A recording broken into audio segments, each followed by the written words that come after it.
Welcome to Second City Liberty, a Chicago-centric podcast that takes a look at politics, current events, sports, and pop culture through the lens of liberty. I'm your host, Jim Hume. Thanks for tuning in.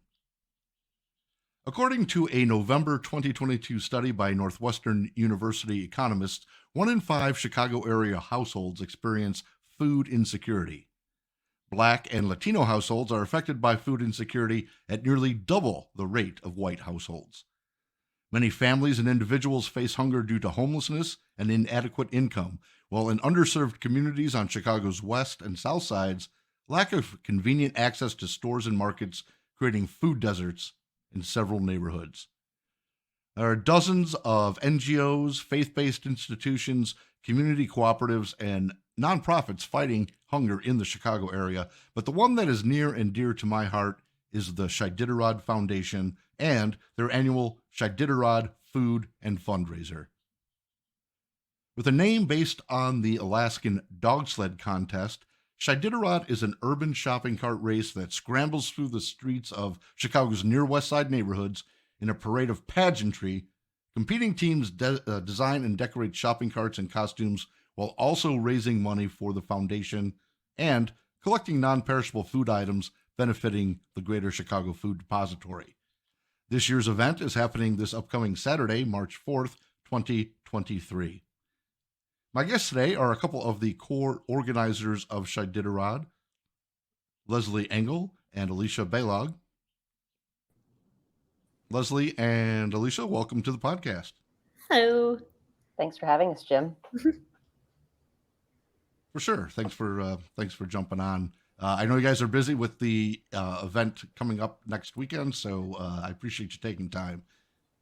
But let's start off maybe introducing yourselves and kind of what your roles are within the organization. Good way to kick off. Sounds good. As Jim said, my name is Leslie Engel, and I have been a co-organizer and foundation board member for quite some time. This will be my 10th CHIditarod. This is the 18th annual, so I'm a little more than halfway through. I serve as someone on the foundation board. Part of our role is the grant process, which I know is something we're going to talk about.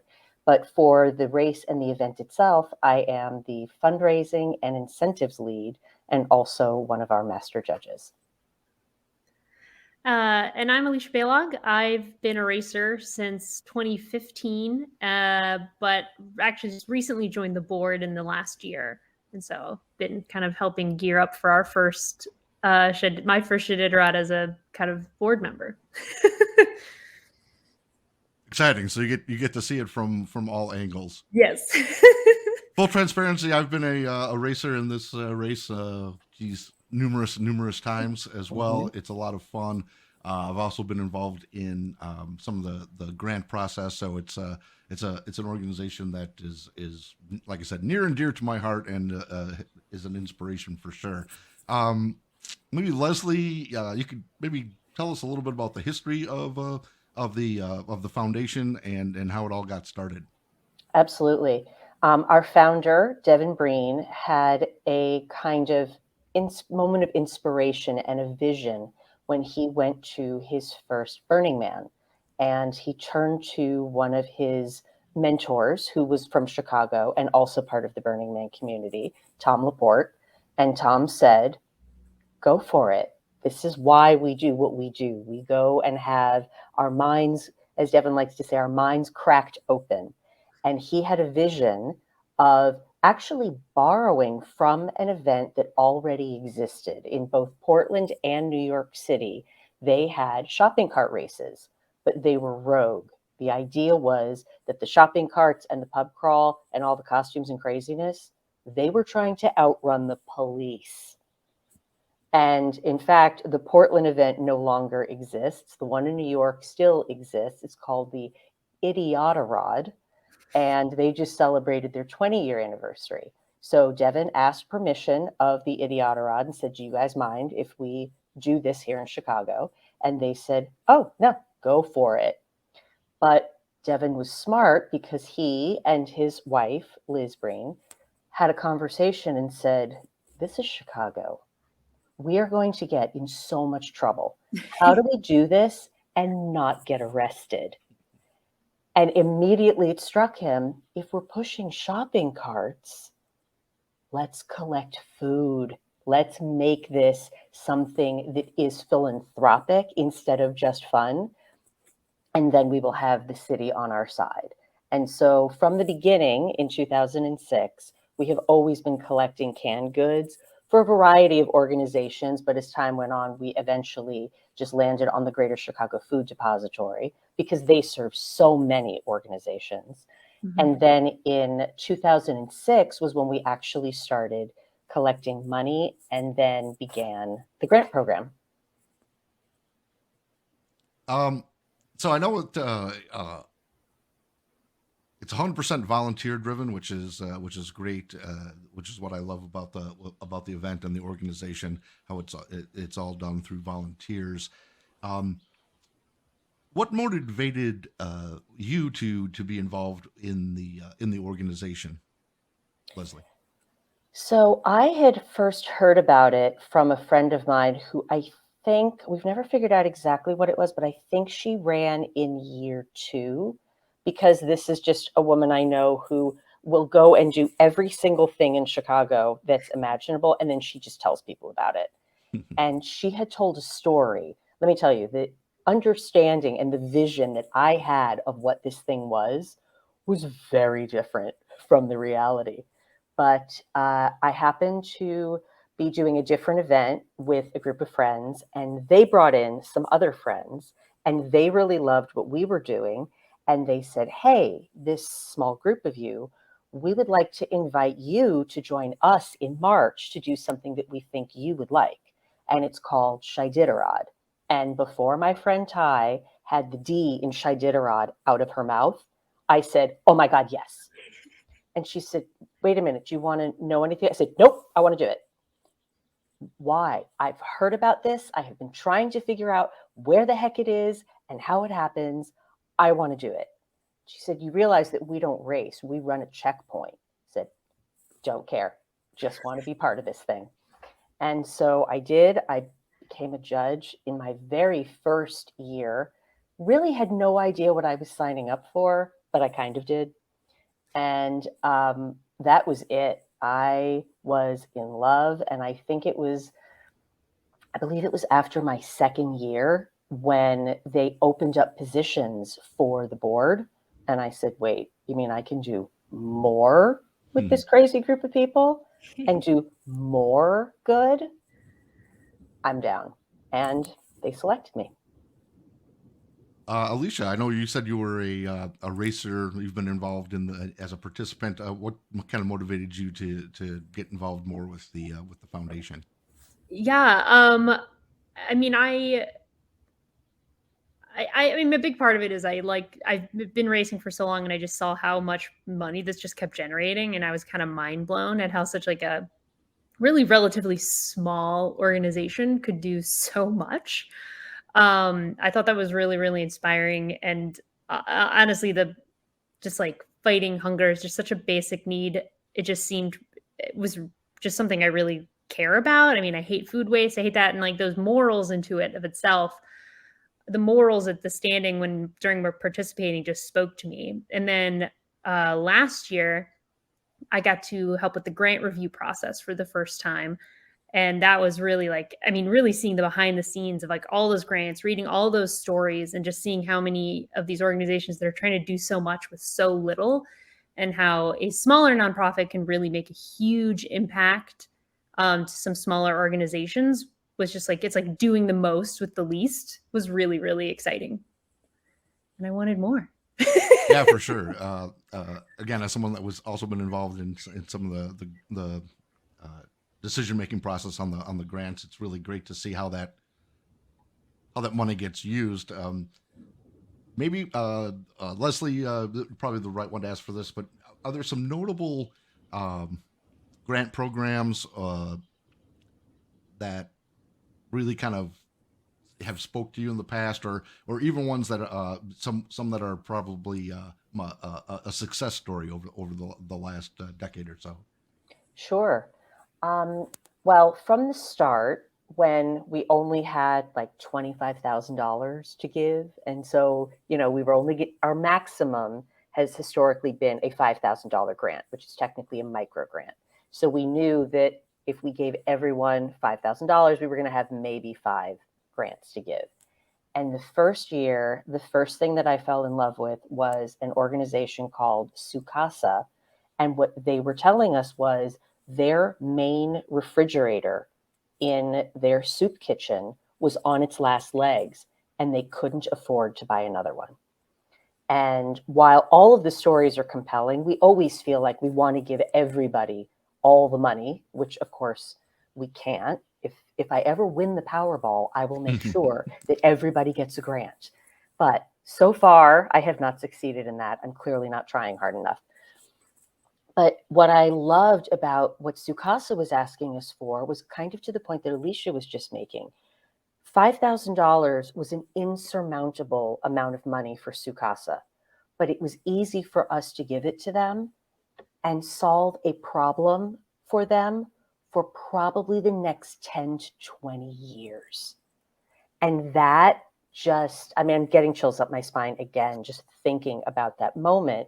And it almost became a running joke, and rightfully so, that anyone who's asking for durables, I'm going to raise my hand and say, give them the money, because what a wonderful way to make a really concrete, long-term kind of difference.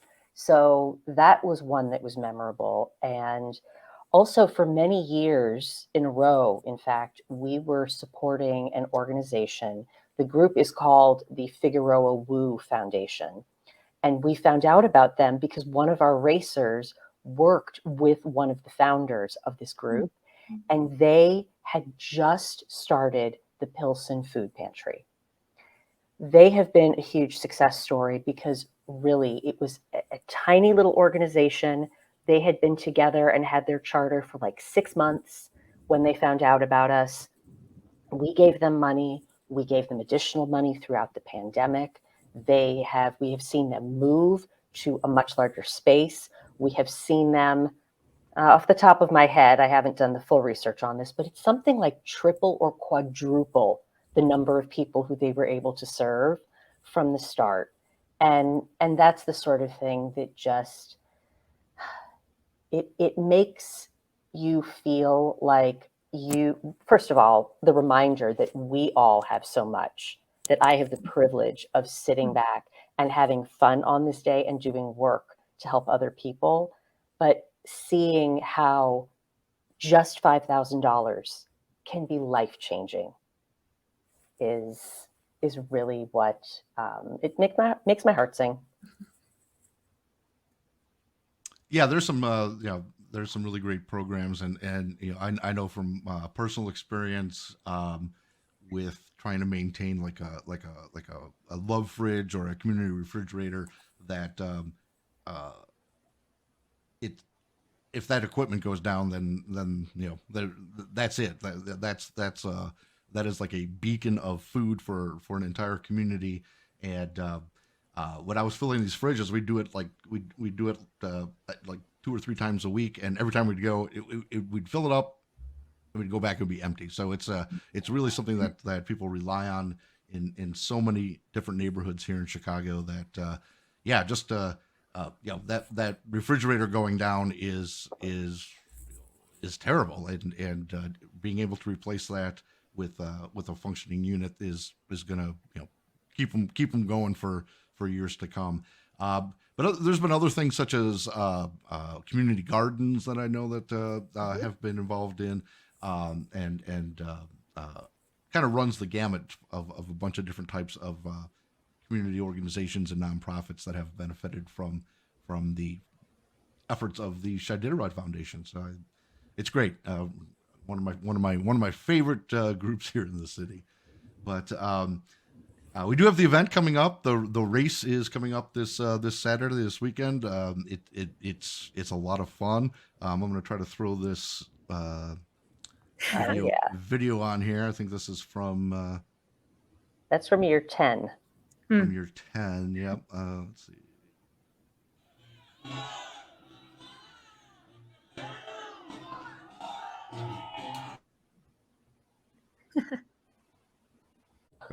Yeah, so maybe tell me a little bit about some of your favorite teams or costumes, designs that have you've gotten a chance to judge over the years. Um, there's a lot of teams that like to race to win, but for the most part, teams are out there having fun and coming up with really creative ideas for carts. Oh my God, absolutely. I was telling someone the other day, it's been years since I remember seeing the true racers. We used to have one or two carts of, to best my recollection, it was all men, and they were in what was definitely running gear. Their cart was not decorated. All it had in it was a case of Gatorade. And these guys were basically figuring out the most fun way that they could get in a 5 mile training run. And they'd get to a checkpoint and they'd stop and stretch out. So there are still people who run for time. My feeling is, why? Have fun. There's stuff happening at every checkpoint. There are games. You have to stay there for 25 minutes. You may as well have a cocktail, have a snack, and engage with some of your fellow racers. In terms of memorable carts, where do I start? Well, Jim, you have been part of the epic category known as the art cart. Correct. Yes. Also inspired by Burning Man, these are carts that do not fit through a standard doorway. They have special rules. You don't have to go to all 5 checkpoints because oftentimes it's just too big for them. Built for comfort, not for speed. I like to say. Yes, that's a perfect way of putting it. And I think I have always been blown away by what the Secret Gentlemen bring in. In fact, in recent years, it's kind of become a running joke for people to hang around me when they know that the Secret Gentlemen are about to show up, because inevitably I'm looking in the wrong direction. And I suddenly turn around and I just freak out. I don't really have a poker face unless I'm actually playing poker. So apparently it's very entertaining to watch my response. But how do you not have an over-the-top reaction when a life-size school bus pulls up behind you? Yes. Yeah, let me see if I can. When a 4-vehicle circus train comes around the corner, when a 2-story riverboat comes in with a friend of yours riding on top of it. Here comes the cool bus, as we called it that year. I don't know if it was to scale, but it was pretty close. It was close enough for me because you guys pulled up right behind me. I was standing outside of the yard with Devin having a conversation, and he was watching this thing come up behind me, and he was kind of smirking at me. And I finally said, Devin, what's so funny? And he just kind of nodded and said, turn around. And it was seriously 2 feet behind me. I had no expectation of something that big. Yeah, we've always tried to go as big as possible with some crazy ideas, but yeah, it's a lot of fun. Yeah, what I like about that clip too is just that unsuspecting neighborhood that you're literally trolling through, and just like the random people who are just living their lives, and a giant bus pulls by. Right. Yeah, no, it's happened before. Like, all of a sudden there'll be like a car wanting to go through the intersection, and they're a little annoyed, and then they see this giant school bus, and inevitably they pull out their phones. They're taking video. They're laughing. So it's all in fun. Sure. But to your point about the surprise of the neighborhoods, which I think is part of the game, is just acting like we're doing something normal, and anyone who's staring and thinking it's weird, they're the ones who aren't in on the joke. Mm-hmm. A few years ago, right before the pandemic, a good friend of mine who knows that I've been involved with CHIditarod forever, but has never been able to attend, called me the next day and said, hey, so I was in West Town because I was running an errand, and I turned around and like a Macy's Thanksgiving Day parade float was coming down the street, and it looked like a riverboat out of Tom Sawyer. That was you guys, right? Said, yeah, that's That's CHIditarod. That's it.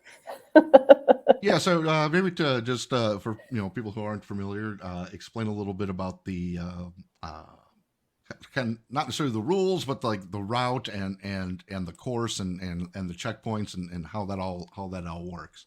Sure. So the concept, as you mentioned earlier, is kind of based on a famous Alaskan dog sled race where everybody starts off at a certain point. You have to go to checkpoints. When you get to those checkpoints, you have to stay for a certain amount of time. Then you're allowed to leave and move on. So after everyone leaves the start, there are 5 different checkpoints at 5 local establishments, and everybody has to stay there for 25 minutes. There's a check-in table, there's a check-out table. While they're there, they play games, they hang out, and there are a multitude of routes. We try to keep this really interesting and keep people on the move. So we'll have usually somewhere between like 4 and 8 carts that are in a group, and then that group is following a specific route. We will have between 17 and about 25 different routes every year. Because you don't want all the carts taking the same route at the same time, because that's going to correct. be too much. So having them go to different routes and different checkpoints, and the checkpoints are also pageantry. They're decorated, they're themed. All the checkpoint hosts are usually in wonderful costumes, and they have games that are related to whatever concept or theme that they're portraying. So it's fun on the streets, and it's fun in the bars that participate.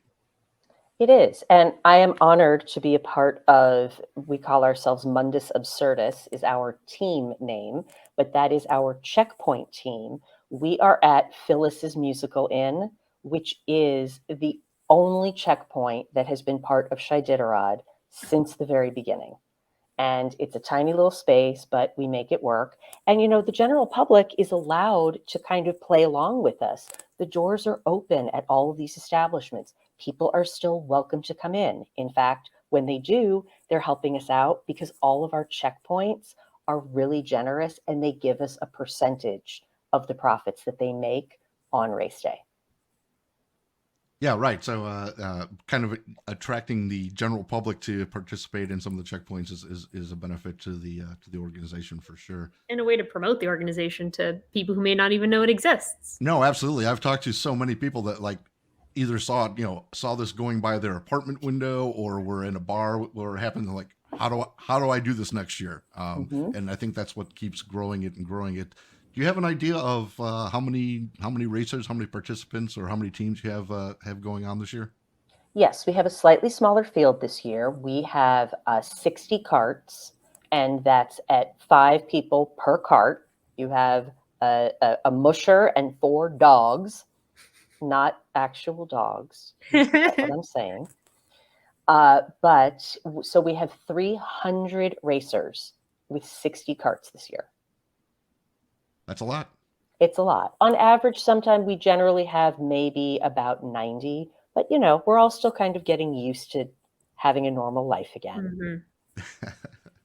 And the fundraising portion of the event, the teams are fundraising ahead of the actual start, and they're collecting money, they're collecting food, and before the start of the race, they bring the food in for drop off. So they're not running through the streets with their carts full of food.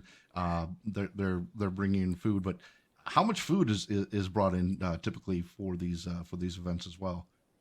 Great question. On average, over time, we have been, and certainly in the last several pre-pandemic years, we've been averaging between 25 and 35,000 pounds of food collected for GCFD.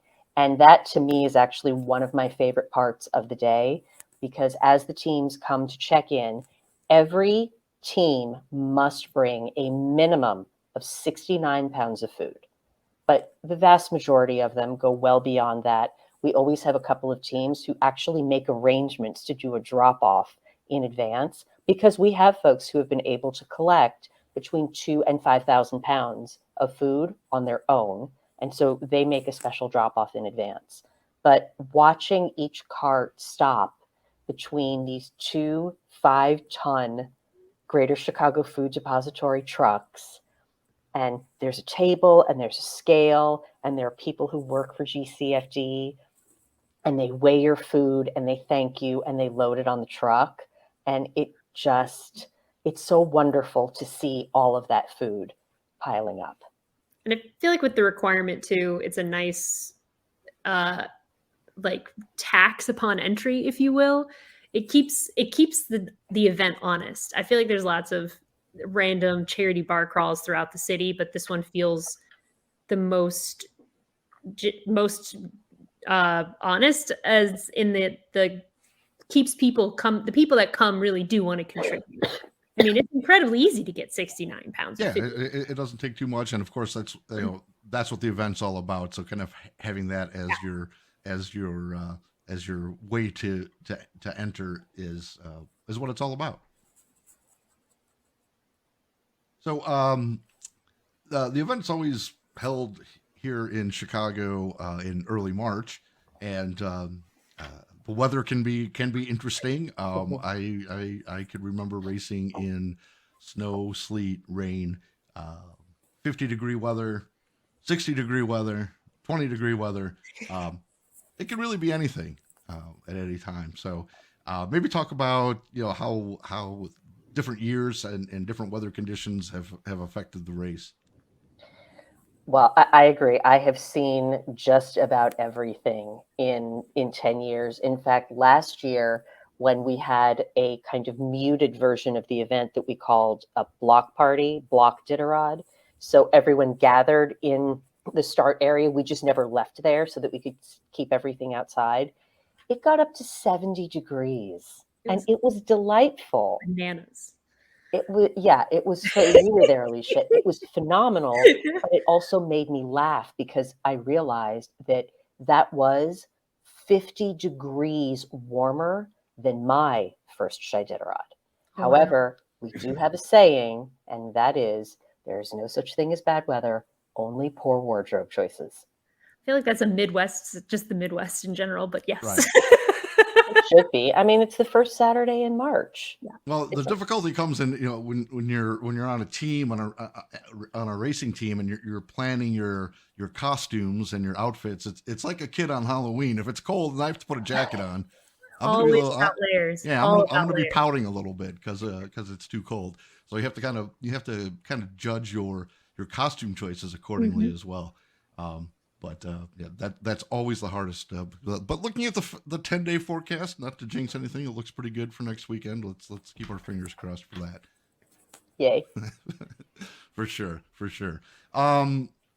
So with the event happening next weekend, obviously we're past the deadline for additional entries. That's full. But how can people still participate and contribute to the CHIditarod? There are several different ways. First of all, as Alysha was mentioning, we have a bunch of fundraising teams. In fact, I'm sure that anyone who's listening who wants to make a donation specifically to Alysha's team is welcome to do so. Fundraising does get competitive. We have great incentives. I like doing a lot of shopping for fun gifts to incentivize people to make donations. They're given out to the teams. Some of the teams actually give those gifts back out to some of their larger donors. So you can find our campaigns on Classy, and you can make a general donation or you can make a donation to one of the teams. We also this year have a limited entry ticket for what we're calling super fans. And that is a ticket that's $20 plus fees. And it gives you the opportunity to actually come into the yard with the racer. So you get to hang out in the start area and see the GCFD trucks and see all of the pageantry. It's nice because this is the one area where everyone can kind of relax. No one's really putting on their show or doing their presentation, but they're still seeing each other's costumes, having breakfast, and just sort of enjoying the build up to the day. We have music. It's a lot of fun. And that ticket will also give you entry to the award ceremony later that night out on Navy Pier. We have, I think we have a cap of 100 tickets available. So there are still more. Again, you can also just come hang out at the checkpoints to see what's going on. Follow racers from one place to the next. Have a drink, have lunch, enjoy yourself at one of those establishments. Mm-hmm. I think I'll throw up the website if all that information is available. Yep. To look at CHIditarod.org. So looking forward to this weekend. I'm going to be shooting some video and doing some interviews out there to put up on my YouTube channel after the event is over. So it should be exciting. People who are learning about it for the first time, please go to CHIditarod.org. And you can donate all year round. You don't have to wait for the race to event to donate. But every little penny is going to help to fight hunger here in Chicago. So true. GCFD in particular has quoted that they can make 3 meals out of every dollar. So for someone who says, I only have $5, It goes a long way. it really Absolutely. does. Absolutely. Well, thank you so much for joining me on the podcast here today. I hope a lot of people have learned about the event and the organization and continues to grow from here. And maybe either or both of you can jump on again down the road, and we can kind of go over what the results of the event this year, and maybe some other programs that you're working on. But again, I appreciate you joining me today, and best of luck. Yeah. Hope to see you at the race. Yeah. Thanks so much, Jim. We'll see you in the yard. Thank you. And thank all of you for joining me. If you're watching on YouTube, click that subscribe button to stay updated on the latest episodes.